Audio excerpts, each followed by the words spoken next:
Hello and welcome back to On the Workbench. Today we're taking a look at the Craftsman socket illuminator light for 3/8" drive. This is part number 42528.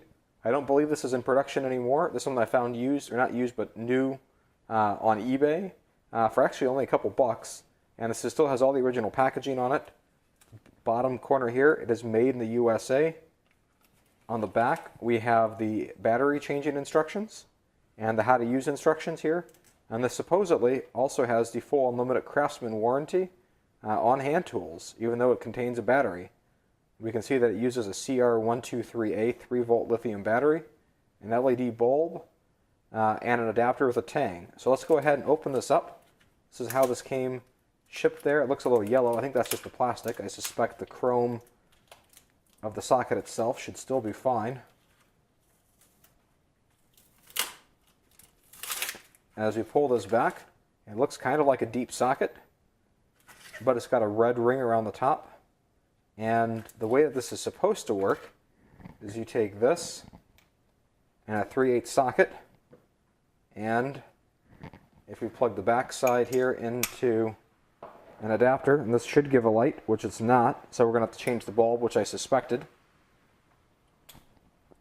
If you're really nerdy about it, this is a GK branded Craftsman piece, and so now the process to remove and change the bulb involves the following. And so, in following the instructions, I'm supposed to basically just take this and pop this out. You can see where what they're calling the tang comes out, and then the battery that this came with is a Panasonic battery, and this actually went just straight down with the positive side.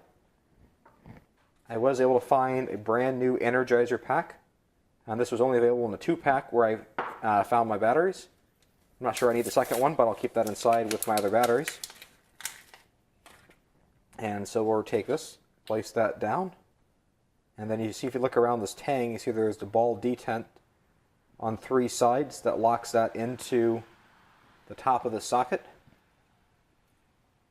And there's the LED at the end. Be careful with that. And then now it's just a matter of pushing that back together like that. So now, if I take an extension and plug it in the back, you can see where the light comes on right there. You can see the LED. And so the switch on this is actually entirely in the bottom, caused by you putting the adapter, pushing the battery up into place to complete the circuit. And so now you've got that. And I just grabbed a 21mm 3/8 drive socket. Pop that on, and now you can see exactly where you're going with the socket.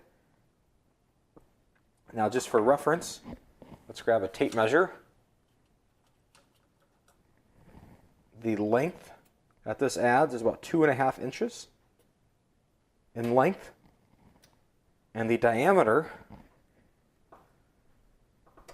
that this adds is going to be about 1 inch in diameter around. So it's not going to be necessarily nice and easy to move around, but definitely a unique extra socket accessory to add to your socket rail in your kit in the event you're trying to find a difficult to see fastener. Now, obviously, once you get the fastener into the socket, the bulb will not be able to be seen anymore, but as you're trying to fish your way onto the fastener, this might be a great piece to have in your kit.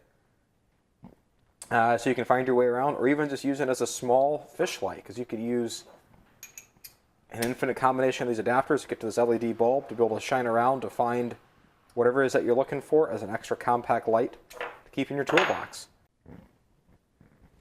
One more view of the illuminator. I put the ratchet on right there. The moment we put the ratchet on, or anything into the female receptacle, is when it gets activated. So there's the ratchet.